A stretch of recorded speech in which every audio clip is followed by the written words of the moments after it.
म्हणते तुझा बाप सवय बेटा आहे तुझी बाप सवय असं आहे मग तुझं बापू जरी कटकुटीचा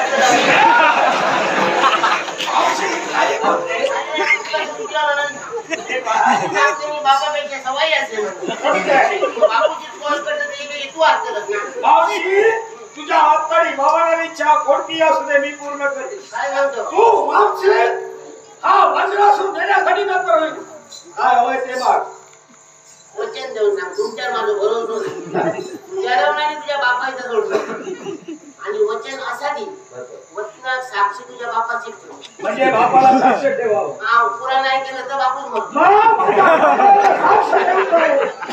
आणि तुझ्या हाताला भावाला इच्छा पूर्ण करण्यासाठी आम्ही तत्पर होऊ.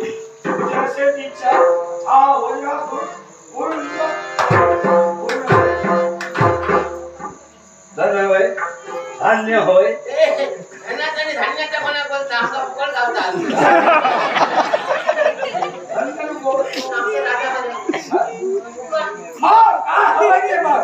तू मागावं आणि या वज्रासूराला तुला द्यावं काय हो माझ्या संसारात ना माझा सगळ्या काच्या देवान बरा दिले नाही हा फक्त वाईटच काय झाला काय? माझं भोम गेलो माझं भोम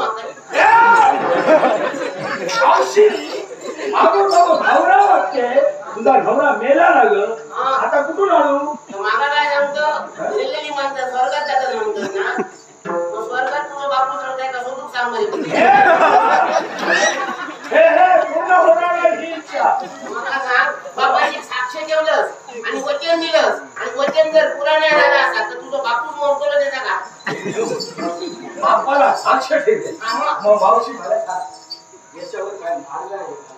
मार्ग आता तुझ्या बापासाठी काढून लागा काही मार्ग नाही. काय होणार हे बाबू मी असं म्हणतो माझं वचन माझं फक्त जर भाऊ तुका सोडून काही गावाचं नाही म्हणतो काय करू त्या बापाची साठी तुझ्या तू भाऊ माझं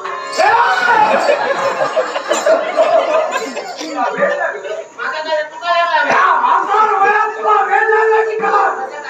मला सांग तुझं वय का माझं वय का वय नाही माझा हे विश्व काय म्हणे अरे ईश्वर मग सांगलंस का तू मग ईश्वराचा काय सांगणार नको आता ईश्वरचं विचारतात तुझ्याबरोबर मी लग्न करू काय झालं काय काय म्हणतील काय मला? जे पुढचे म्हातारा वाटतंय समाजात मी तसा म्हातारा नाही तुम्ही कोवळाच असेल हे बाप म्हातारे! हटाने होशील. माझ्या स्वभावाची कल्पना कदाचित तुला नसेल जर त्या शिवाची भक्ती करता झाली नसेल तर लक्षात ठेव.